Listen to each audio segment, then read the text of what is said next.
அன்பு நிறை உறவுகளுக்கும் அன்பு நிறை நேயர்களுக்கும் இதயம் கனைந்த அன்பான வணக்கங்கள்.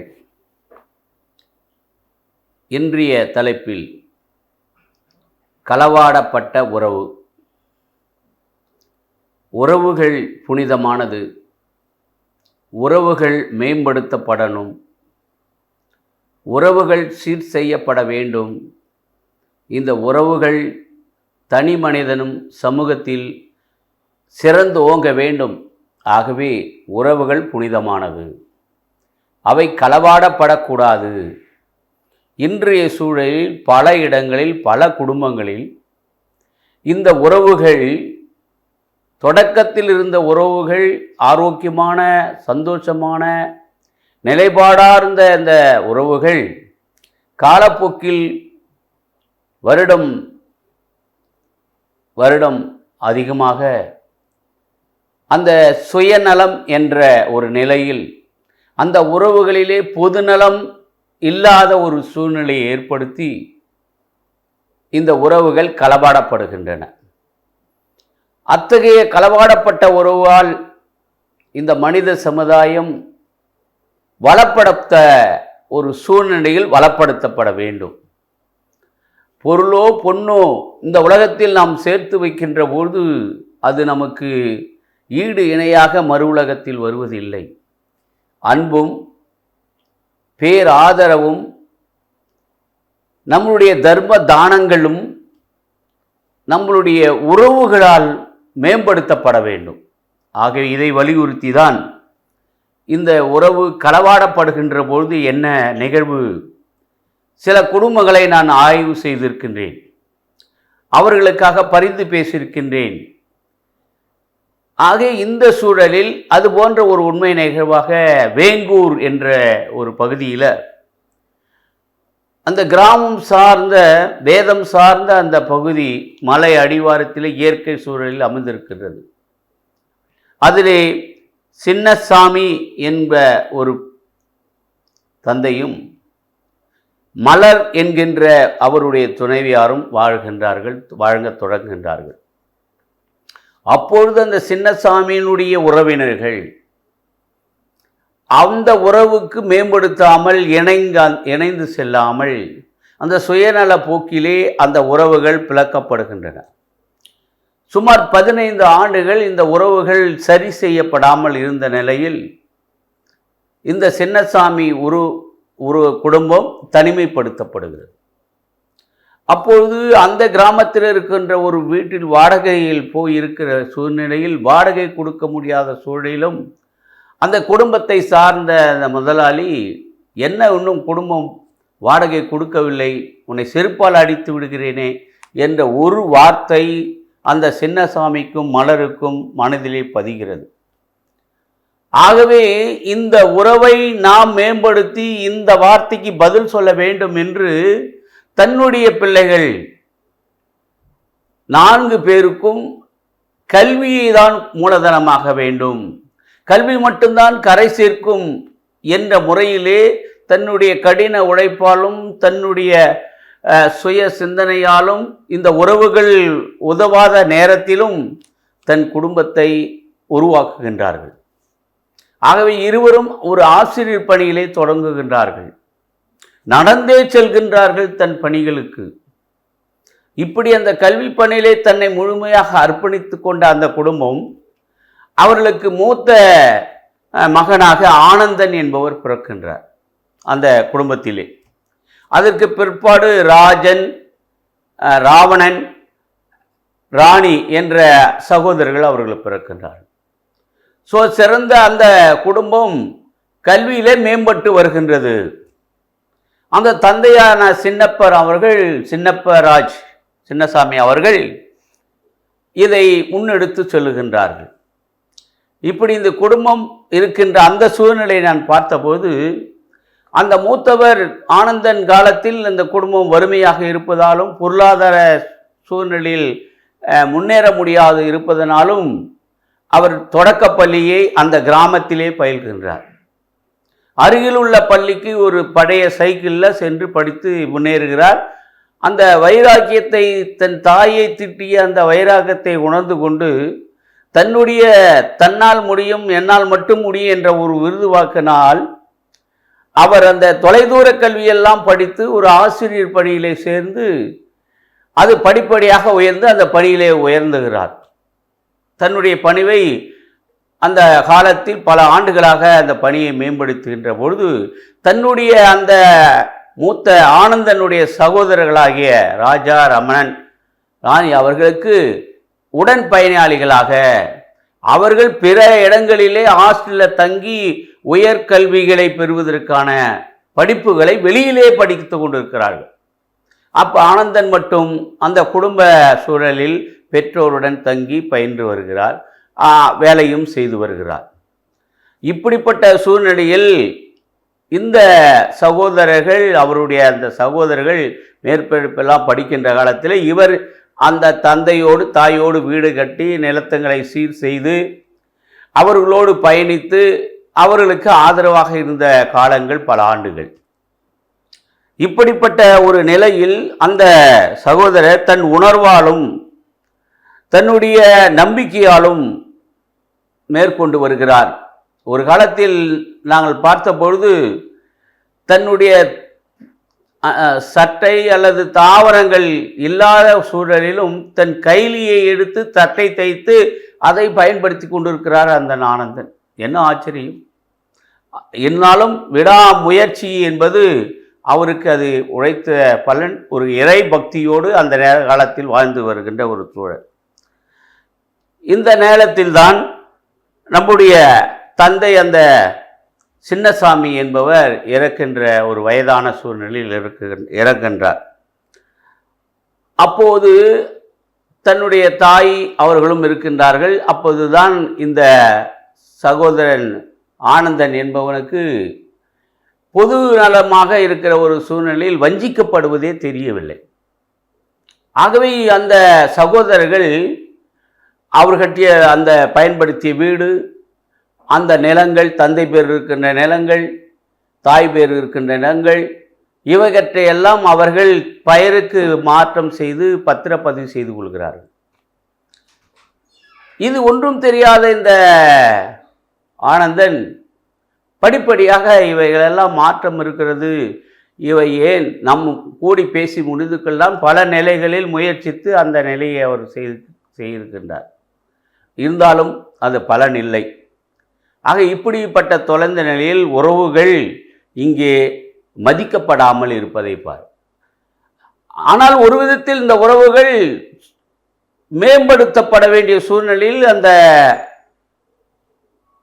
ரமணன் என்ற அந்த சகோதரருடைய துணைவியார் அவன் மீது வழக்கு போட்ட போது அவருக்காக இந்த ஆனந்தன் சென்று 3 நாள் அவரோடு இருந்து அவருக்காக மன அளவில் தைரியத்தை கொடுத்து சிறைச்சாலையில் கூட இருந்திருக்கிறாராம்.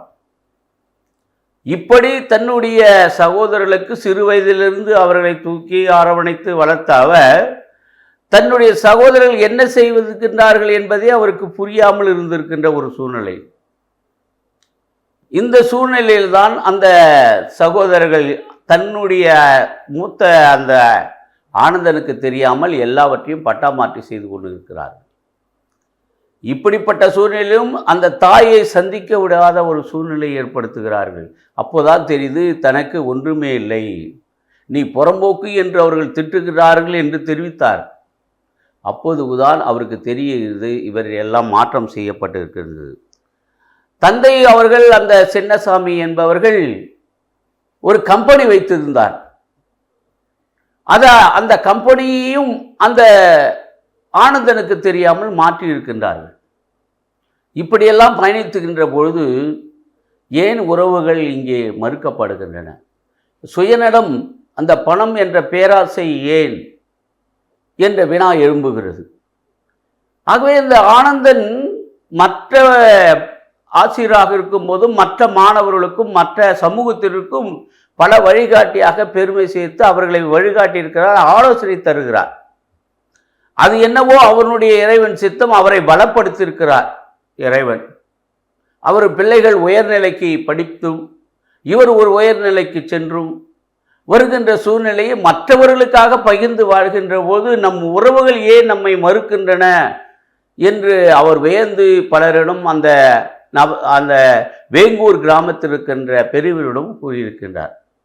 ஆகவே சிந்தியுங்கள், ஏன் இந்த நிலைக்கு கடத்தப்படுகிறது, ஏன் அவர்கள் இந்த நிலையை மேற்கொள்கிறார்கள் என்று சிந்தித்து செயல்படுவதற்கான ஆலோசனைகள் அவர்களுக்கு வழங்குகின்றார்கள். ஏன் ஒரு விதத்தில் அந்த ஊரில் சொன்னார்கள், தன்னுடைய தாய் இறந்த பின் சடங்கு செய்வதற்கு கூட அந்த இடத்திலே செய்வதற்கு கூட தடை செய்திருக்கிறார்களாம். என் பட்டா என் பேரில் இருக்குது, அந்த இடத்துல எந்த சடங்கும் செய்யக்கூடாது என்று கூட அந்த ஆனந்தனுக்கு மிரட்டல் விடுத்திருக்கின்றார்கள். ஏன் இந்த உறவுகள் இப்படி? ஆகவே அந்த அன்பு என்றது, உன் சகோதரனை அன்பு செய், உன் சகோதரனிடம் சமரசம் செய்துவிட்டு உன் காணிக்கையை செலுத்து, கூடி பேசித்தால் கோடி நன்மை என்ற ஒரு உறவுகளை இதை மற்றவர்களுக்கும் ஒரு புரிந்து கொள்வதற்காக ஒரு புரிதல். ஆனால் புரிதல் ஏற்படாமல் நம்மை சார்ந்து இருக்கின்றவர்கள், அவர்களை சார்ந்து இருக்கின்றவர்கள் இவர்கள் ஒன்றாகிவிடக்கூடாது, இவர்கள் எல்லாம் உயர்ந்த கல்வியாளராக இருக்கிறார்களே, இவர்களை இப்படியே பிளவுபடுத்தி வைக்க வேண்டிய ஒரு சூழ்நிலை உருவாக்குவதை அந்த உறவுகள் புரிந்து கொள்ளாமலே இருக்கின்றார்கள். அதற்கு எத்தனையோ பிற வாய்ப்புகள், எல்லா இடத்திலும் பொய்ச்சாட்சி சொல்ல, தன்னுடைய சுய மரியாதையை காப்பாற்றிக் கொள்வதற்காக இந்த தருணத்திலே அப்படியே பயணிக்கிறார்கள். ஆகவே இந்த சமூகத்தில் நாம் இன்று சிந்திக்கப்பட வேண்டும். எல்லா அவமானங்களும் எல்லா வந்தாலும் அவற்றை ஏற்றுக்கொண்டு அந்த உறவுகள் சீர் செய்யப்பட வேண்டும் என்பதுதான் இன்று களவாடப்பட்ட உறவாக சொல்லுவோம். ஒரு உறவு களவாடப்படுகிறது, தன்னிடம் அந்த குடும்பத்தில் வந்து சேருகிறவராலும் தன்னுடைய சுயநலத்திற்காகவும் தன்னுடைய பண ஆசையினுடைய மேம்படுத்தி செல்வதற்காகவும் இந்த உறவை வெட்டி விடுகிறார்கள். இல்லை, சற்று நேரம் யோசித்து பார்க்க வேண்டும். ஆகவே இந்த மனித சமுதாயம், இந்த சமூக சூழநிலை உறவுகளால் மேம்படுத்தி பாராட்டப்பட்டு வழிகாட்டப்பட வேண்டும். ஆகவே மற்ற நண்பர்களும் சரி, மற்ற சகோதரரும் சரி, அந்த சகோதரன் சகோதரி என்ற வாழ்வை இந்த சமூகத்தில் நாம் கடந்து செல்ல வேண்டும், அதை மேம்படுத்த வேண்டும். ஆகவே பல ஆண்டுகள், ஒரு ஆண்டு அல்ல, 10 ஆண்டுகள் 5 ஆண்டுகள் கடந்த பிற்பாடு இந்த உறவுகள் சீர் செய்யப்படாத நிலையில், இதுதான் கணவன் மனைவியிடத்திலும் வருகின்ற இந்த உறவு மேம்படுத்துதல். யார் மூலமாவது அல்லது உன்னுடைய நண்பர்கள் மூலமாவது, அந்த பெரியவர்கள் மூலமாவது, அல்லது அதற்கு மேற்பட்டவர்களாவது சென்று இந்த உறவை நாம் சரி செய்து கொள்ள வேண்டும். அப்படி சரி செய்ய கொள்ளாத சூழ்நிலையில் பல ஆண்டுகள் கழித்து உறவு மேம்படுத்துவதற்கான வாய்ப்பே இல்லாமல் போகிறது. ஆகவே இந்த வாழ்வு என்பது, வாழ்க்கையோ புனிதமானது, வாழ்நாள் சிறிது, ஆனால் வீணால் வரையிலும் வீழாது நற்செயல். அப்ப நீங்கள் செய்கின்ற செயல்கள், இந்த சமூகத்தில் செய்யப்பட வேண்டிய செயல்கள், சிந்தனைகள், பிறருக்காக அர்ப்பணித்த வாழ்நிலைகள், இவைகளெல்லாம் மேம்படுத்துவதற்கு இந்த உறவுகள் நாம் இருக்க வேண்டும். ஒரு விதத்திலே நாம் எல்லா நிலைகளிலும் பிரச்சனையை தீர்க்கவும் அந்த பிரச்சனையை விட்டு விடுங்கள். ஆனால் பிரச்சனை தான் வாழ்க்கை என்று இருந்து விடாதீர்கள். எவ்வளவு நாள் வாழ்கிற வாழ்வு? 80 வயது 100 வயது. ஆனால் 60 வயது வரை, 50 40 வயது வரை இந்த உறவுகளாக இணைந்து வாழ்ந்தவர்கள் மீதம் இருக்கின்ற ஒரு 20 30 ஆண்டுகளை பிரச்சனையோடு வாழ வேண்டுமா? இதை ஒவ்வொருவரும் சிந்திக்க வேண்டும். எங்கே இருக்கிறது அந்த பிரச்சனை? யாரால் இருக்கிறது? அந்த பிரச்சனையை நாம் தவறுதலாக புரிதல் கொண்டோமா? அந்த புரிதலை சீர்வதற்காக நாம் தெளிவுபடுத்தப்பட வேண்டும். அப்போதுதான் தெரியும், ஓ, இந்த நிலையை நாம் கடந்து வந்து விட்டோம், நாம் அதை தீர்ப்பதற்கான முயற்சிகளை மேற்கொண்டோமா என்ற நிலையை சிந்தித்து, இந்த குடும்பத்திலே, இந்த வேங்கூர் கிராமத்திலே நடைபெற்ற சின்னசாமி மலர் என்ற குடும்பத்திலே அவர்கள் எப்படி அவர்களுடைய சகோதரர்களால் வஞ்சிக்கப்பட்டு வாழ்ந்திருக்கிறார்கள், அதுபோன்று தன்னுடைய குடும்பத்தில் இருக்கின்ற பிள்ளைகள் இப்படி உறவுகள் பிளவுபட்டிருக்கிறார்களே, மேம்படுத்தவில்லையே என்று அவர்கள் நினைக்கின்றார்கள். அதை இன்றைய காலநிலையில் அந்த ஊரில் இருக்கின்ற அந்த குடும்பங்களை சீர் செய்வது, அதை மேல் நோக்கி பார்ப்பது. இது இந்த ஊரில் மட்டுமல்ல, வெங்கூர் என்ற கிராமத்தில் மட்டுமல்ல, ஒவ்வொரு கிராமத்திலும் நம்முடைய நடிப்பிலே மிக மேதையான நம்மளுடைய ரஜினி படத்தில் கூட இப்படிப்பட்ட ஒரு படமே இருக்கிறது. அந்த மூத்தவர் தன்னுடைய சகோதரர்களுக்கெல்லாம் படித்து விவசாயியாக இருந்து அவர்களை முன்னேற்றி விடுகிறார்கள். ஆனால் அவர் மேல் இருந்தவர்கள் தான் கீழே இறங்கி வராத ஒரு சூழ்நிலையில் அண்ணனுக்கு, அந்த மூத்தவருக்கு அவர்கள் கொடுமை கொடுக்கின்றார்கள், பிரச்சனையை கொடுக்கின்றார்கள். இது எல்லா சூழ்நிலையிலும் ஒவ்வொரு விதத்திலும் வேறுபட்ட முறையிலே நடந்து கொண்டிருக்கிறது. அதற்காக இன்றைய காலகட்ட சூழ்நிலையில் பல வாய்ப்புகள், பல தியானங்கள், இவைகளெல்லாம் மேம்படுத்துகின்றார்கள். நம்முடைய பணிகளையும் இறைவனுக்கு ஒப்படைக்கின்ற பொழுது, நம்முடைய சகோதரர்கள் இப்படிப்பட்ட ஒரு நிலையில் இருக்கின்ற போது அவரோடு உறவு கொள்ளுங்கள். விட்டு கொடுப்பவர் கெட்டு போவதில்லை. எந்த பொருளும் ஆபரணங்களும் நம்மளோடு வருவதில்லை. வீண் கௌரவத்துக்காகவும் மற்றவருடைய ஆலோசனைகள் தவறாவதலை புரிதல் என்ற முறையில் ஏற்றுக்கொள்ளாத சூழ்நிலையில் புரிந்துத்து ஒரு 5 நிமிடம் யோசித்து பார்த்தால் இந்த உலகம் பெரிதுதான், ஆனால் வாழ்நாள் சிறிதுதான். வீணால் வரினும் இந்த பிளவுகள் சரி செய்யப்பட வேண்டும் என்ற ஒரு சிந்தனையிலே அவர்கள் எண்ணி பார்க்க வேண்டும். இது ஒவ்வொரு கிராமங்களிலும் இருக்கிற சூழ்நிலையில் ஒரு சின்ன வழக்கு எடுத்துக்கொள்ளுங்கள். ஒரு அடி 5 அடி நிலம்தான் இருக்கும்.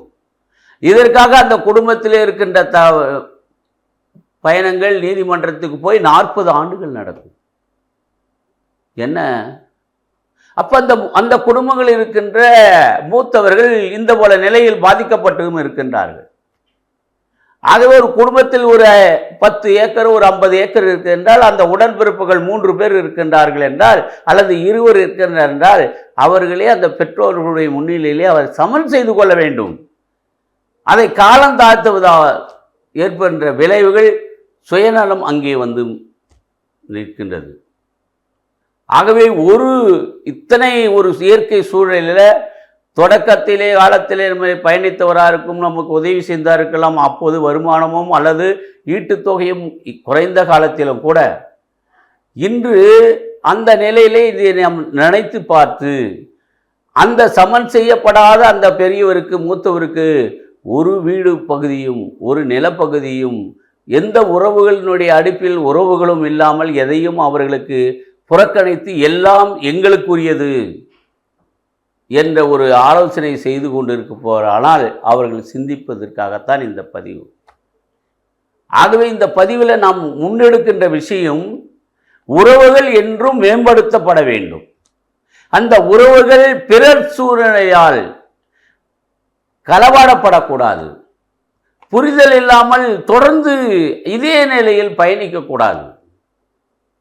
இதுவும் கடந்து போகும்.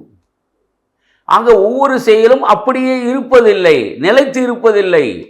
அவருடைய வாழ்க்கையின் மாற்றங்கள் தலைமுறை மாற்றங்களாக வரும். அந்த தலைமுறை மாற்றம் எதனால் வரும்? கல்வியால் மட்டும்தான் வரும், வளம் பெறும். ஆகவே அந்த கல்வியை பற்றி கொள்ள வேண்டும், அதை முழுமையாக பயன்படுத்தி கொள்ள வேண்டும், தன் தனித்திறமைகளை இந்த காலத்தில் வெளிப்படுத்த வேண்டும். அப்போது நம்ம உதறிய உறவுகள் சிந்திப்பார்கள். இந்த உறவுகள் மேம்படுத்துவதற்கான வழியை அவர்கள் சென்று கொண்டிருக்கின்றார்களே, நாம் இதையே பிடித்து கொண்டு நம்முடைய உறவுகளிலே நாம் சரி செய்யப்படாமல் இருக்கின்ற ஒரு நிலையை அவர்கள் சிந்திக்கப்பட வேண்டும்.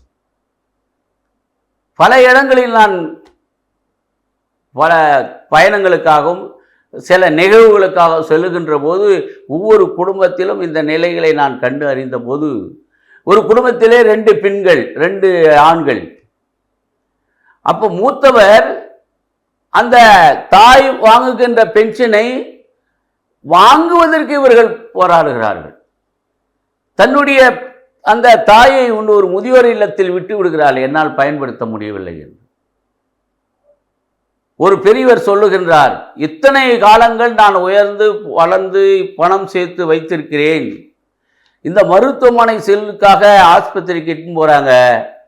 அப்போது இவ்வளோ சொத்து சேர்த்தவத்தை அவருடைய சொத்தை வச்சே இந்த ஆப்ரேஷன் செலவுக்கு பயன்படுத்தலாம் இந்த 2 மகன்களும். ஆனால் 2 மகன்களும் சந்தித்துக் கொள்வதில்லை. இதை நான் உண்மையிலே நேராக பார்த்த ஒரு நிகழ்வு. அப்போ ஆஸ்பத்திரியில் இவ்வளோ செலவு ஏன் பண்ணணும் என்று அந்த முதல் மருமகள் சொல்கின்றாள். 2வது மருமகள் சொல்லுகின்றாள், இவருக்கு எவ்வளோ சொத்து இருக்குது, எவ்வளோ இருக்குதுன்னு அந்த டாக்டரை போய் கேட்டு அதை தெரிந்து கொள்ளுங்கள் என்று தன்னுடைய கணவருக்கு சொல்லுகின்றார். அப்போ அதை அந்த மருத்துவர் கேட்கின்றார், என்ன அவருடைய சொத்தை விற்றாவது அவர் உயிரை காப்பாற்றவையா? இனிமேல் 80 வயசு ஆகி போச்சு, என்ன செலவு பண்ணி என்ன பண்ணுறது என்று அந்த மருமகள் கேட்கின்றார். இந்த செய்தியை அந்த பெரியவர் கேட்கின்றார். எப்படி அவருடைய மனம்? அதனால்தான் ஒரு தாய் கேட்கிறாள், மகனே, நான் இருக்க ஒரு இருட்டறையில், நான் இருக்க கருவறை இருந்தது என் வயிற்றில், நான் இருக்க இருட்டறையா உன் வீட்டில்? ஏன் இந்த உறவுகள் இந்த நிலைக்கு போகின்றன? தன் பெற்ற தாயும் தந்தையுமே புறக்கணிக்கின்ற இன்றைய சூழலில் இந்த உறவுகள் இப்படி மேம்படுத்தப்படாமல் போகிறது. இன்னைக்கு நிறைய இந்த முதியோர் இல்லங்கள் ஏன் வருகிறது? இந்த உறவுகள் மேம்படுத்தப்படாதான். இந்த வேங்கூர் கிராமத்தில் மட்டுமல்ல, பல கிராமங்களிலும் இன்று இந்த உறவுகள், பெற்றோர்கள் பிள்ளைக்கின்ற உறவுகள் புரிதல் இல்லாமலே தன்னுடைய சுயநலத்திற்காக, தன் துணைவியார்களுடைய சுயநலத்திற்காக, அவர்கள் கொடுக்கின்ற தீய ஆலோசனைகளுக்கு ஏற்ப தந்தையே உறவுகள் இல்லாமல் பிரிந்திருக்கின்றார்கள். இன்று தந்தை மகன் உறவுக்காக இல்லாமல் இருக்கின்ற நிலைகள் எத்தனை பேர்? உடன் பிறந்தவர்கள் உறவு இல்லாமல் பிரிந்திருக்கின்ற உறவுகள் எத்தனை பேர்? இதெல்லாம் இந்த காலகட்டத்திலே, இந்த நூற்றாண்டிலே, இந்த சமூகம் இப்படி வளர்ந்து கொண்டிருக்கின்ற ஒரு சூழ்நிலையிலே உறவுகளே களவாடப்படக்கூடாது. எந்த சூழ்நிலையிலும் அந்த உறவுகள் புனிதப்படுத்தப்பட வேண்டும். ஒரு நிகழ்வில் எல்லாரும் இணைந்து பாராட்டப்பட்டு நம் உறவை மேம்படுத்தி கொண்டு ஒரு சந்திப்புகளை செய்யப்பட வேண்டும். அதை இல்லாமல் அந்த உறவுகள் தனித்தனியாக இருந்து தன்னுடைய சூழலிலே வளர்ந்து கொண்டிருக்கின்ற போது என்ன ஒரு சமூகம்? இன்றைய சமூகத்தில் மிகப்பெரிய சீர்கேடாக, மிகப்பெரிய ஒரு அழிவு பாதிக்கு செல்லுகின்ற ஒரு உறவுகள் புனிதப்படுத்தப்படாமல் களவாடப்படம் இருக்க வேண்டும். ஆகவேதான் இன்றைய தலைப்பை முக்கியமாக எடுத்துக்கொண்டு, இந்த காலகட்டத்தில் மனம் திரும்புங்கள்,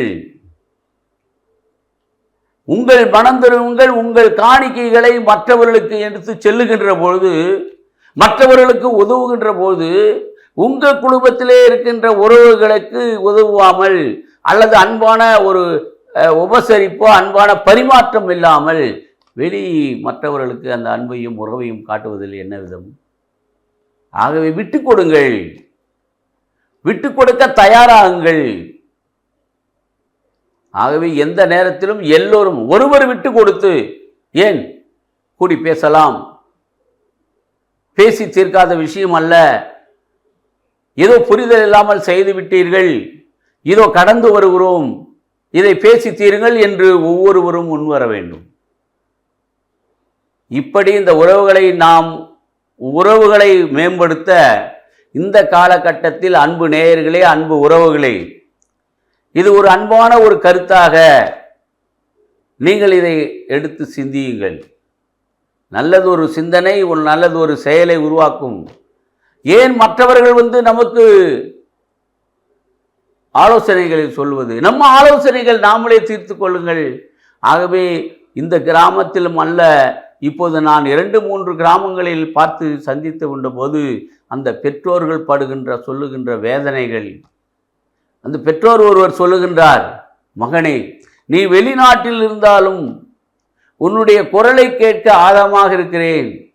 நான் மற்றவரிடம் சென்று என் மகன் என்னிடம் பேசினான், மணவன் எனக்கு உதவி செய்தான் என்பதற்கு ஒரு காட்டுக்குத்தாவது அல்லது அவளை தெளிவுபடுத்துவதற்காவது, என் மகன் இப்படி பாசமாக கடிதம் எழுதியிருக்கான் என்று சொல்லிக் கொள்வதற்கு என்னோடு தொடர்புகள் இருங்களே என் பிள்ளைகளே என்று ஒரு தந்தை கேட்கின்றார். சிந்தித்து பாருங்கள். நீ எங்கிருந்தாலும் தன் தந்தையோடும் தன் சகோதரனும் ஒரு அலைபேசி வாயிலாக நலம் இருக்க ஆவல் என்ற ஒரு வார்த்தையை கேட்கின்ற போது அந்த நேர்மறையான எண்ணங்கள் அந்த இருவர்களுக்கும் புதுப்பிக்கப்படும். இதைத்தான் நாம் செய்ய வேண்டும். வரட்டு கௌரவமோ வரட்டு எண்ணங்களோ நம்மை ஒன்று சேர்க்காது. ஆகவே அந்த பெற்றோர் படுகின்ற ஒரு கஷ்டத்தை முதியோர் இல்லங்களில் சென்று பாருங்கள்.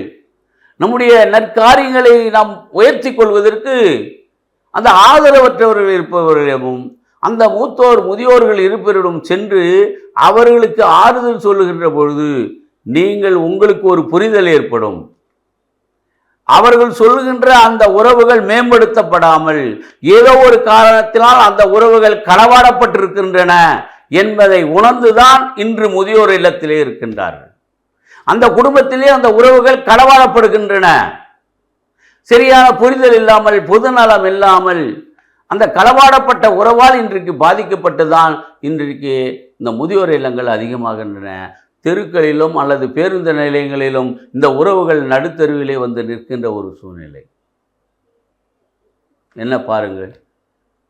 ஆகவே உறவுகள் மேம்படுத்தப்பட வேண்டும். இந்த உறவுகள் தான் உங்களை வாழ்வளிக்கும். எவ்வளவு நாளெல்லாம் வாழலாம், நீ எத்தனை நாள் வாழ்ந்தாய் என்று முக்கியமல்ல, எப்படி வாழ்ந்தாய் என்று முக்கியமல்ல. உனக்கு வாழ்க்கைக்கு பல நிலைகளை நீ கடந்து வந்திருக்கலாம். ஆனால் மற்றவர்களுக்கும் உன் வாழ்க்கைக்கும் உன் மனசாட்சிக்கும் நீ எப்படி வாழ்ந்தாய், எப்படி உன் உறவை மேம்படுத்தி கொண்டாய், பழிவாங்குகின்ற எண்ணத்தோடு உன் நிலை இருந்ததா? நான் ஒரு விதத்திலே ஒரு நீதிமன்றத்தில் ஒரு சகோதரனை பார்த்தேன். 2 வழக்கு சம்பந்தமாக வந்திருந்தார்கள். அப்போது அந்த சகோதரர், இளைய சகோதரர் அந்த மூத்த சகோதரை பார்த்து அந்த வழக்கு சமயத்திலே அவர் முகத்தை பார்த்து கேட்கிறார், என்ன நான் என்னை கொலைகாரன் பார்க்கிறையா என்று கேட்கிறார் அந்த இளையவர். அப்போது அவருடைய மூத்த சகோதரர் கேட்கிறார், என்ன ஒரு பரிதாபம், எந்த விதமான கஷ்டமும் படாமல் உன்மேல் பரிதாபப்படுகிறேன், உனக்காக இறக்கப்படுகின்றேன். ஏன் இந்த புரிதல் இல்லாமல் இந்த செயல்களை வளர்த்து கொண்டு செல்கிறாய்? உன் துவக்க காலத்தில் இருந்த நிலையை எண்ணிப்பார், உன் சகோதரர்களோடு உங்களோடு இருந்த உறவுகளை எண்ணிப்பார் என்று அந்த சகோதரர் சொன்னதாக என்னிடம் தெரிவித்தார். அப்ப உறவுகள் சந்திப்பு எந்த நிலையில் வந்தாலும் ஏதோ ஒரு இடத்தில் அந்த சந்தித்த புரிதல் ஏற்படுத்தப்பட வேண்டும். அந்த உறவுகளை வெட்டி வீசக்கூடாது. உன்னிடம் தேடி வருகிறார், வாய்ப்பு கொடுங்கள், வாய்ப்பை பயன்படுத்திக் கொள்ளுங்கள், உங்கள் வாழ்க்கை வசந்தமாகும். ஆகவே உறவுகளை மேம்படுத்துகின்ற வாய்ப்புகள் பல நிலைகளில் பலராலும் உங்களுக்கு இந்த வாய்ப்புகள் வருகின்ற பொழுது நாம் அந்த வாய்ப்பை பயன்படுத்தி கொள்ள வேண்டும். இதைத்தான் அந்த சகோதரருக்கு, எனக்கு ஆலோசனை கேட்க வந்த சகோதரருக்கு சொன்னேன். இப்படி இந்த உறவுகள் என்பது இது மற்ற விலங்குகள் உள்ள ஒரு விலங்குகளுடைய நிலைக்கு கூடி வாழ்கின்ற நிலைன்னு பாருங்கள். ஆனால் இந்த மனித சமுதாயத்தில் பகுத்தறிவு என்ற ஒரு நிலை வந்திருப்பாடு, ஆய்ந்து அறிந்து பார்க்கின்ற ஒரு நிலையை மேம்படுத்துவதற்காகத்தான் இந்த உறவுகள். ஆதியிலே இறைவன் மனிதன் தனியாய் இருப்பது நன்றென்று அவனுக்கு ஏற்ற ஒரு துணையை ஏற்படுத்த வேண்டும் என்று ஒரு குடும்ப உறவை ஏற்படுத்தி கொண்டார். அந்த குடும்பங்களிலே தவறுகள் அந்த இறைவனையே புறக்கணிக்கின்ற பொழுது என்ன செய்கின்றார்கள்? இவர்கள் வாழ்க்கை தரகட்டு போகிறது என்பது இறைவனாலே ஒரு 10 கட்டளை கொடுத்து 40 நாட்கள் அந்த மோசே என்பவர் இறங்கி வந்து இந்த உறவுகள் மேம்படுத்தப்பட வேண்டும் என்று 10 கட்டளைகளை கொடுத்தார். அந்த 10 கட்டளைகளை பாருங்கள். இந்த உறவுகள் மேம்படுத்தப்படுவதற்கான கொடுக்கப்பட்ட கட்டளைகள். பிற தாரத்தை விரும்பாதே, பிற சொத்தை விரும்பாதே என்றெல்லாம் இருக்கிறது. உன்னை நேசிப்பது போல் உன் அயலானை நேசி, முடிஞ்சு போச்சு உறவுகளுக்கு. அனைத்து மத நம்பிக்கை உள்ளவர்களுக்கும் அவர்களுடைய கோட்பாடுகளின்படி இந்த உறவுகள் மேம்படவும் அவர்கள் வாழ்க்கை சிறக்கப்படுவதற்காகத்தான் சில ஒழுங்கு கட்டுப்பாட்டு முறைகளை வைத்திருந்தார்கள். இன்று அதை பயன்படுத்துகிறார்கள்.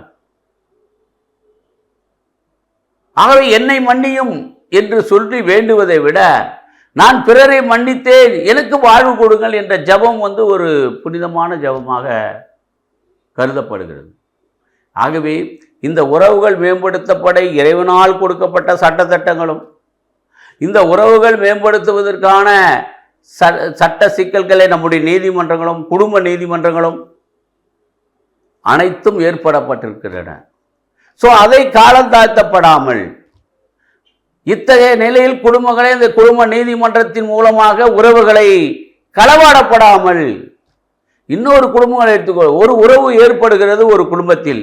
ஆனால் பிறர் ஒருவர் அந்த குடும்பத்தில் ஏற்பட்ட ஒரு நிலையிலே ஒருவரை தாங்கி அவரை களவாடப்பட்டு திரும்பி எடுத்துக் கொண்டுகிறார். என்ன பாருங்கள், எனக்கு ஒரு நல்ல ஒரு அனுபவம் நினைவுக்கு வருகிறது. நான் பணி செய்த இடத்திலே ஒரு தந்தை தன் துணைவியார் மனைவியை விட்டுவிட்டு வேறொரு பெண் இவரை களவாட பண்ணி அழைத்து சென்று விடுகிறார். அந்த மனைவி இன்னொரு நபரால் இவரும் களவாடப்பட்டு வேறொரு குடும்பமாக சென்று விடுகிறார். இதனுடைய பின்ன விளைவு என்ன?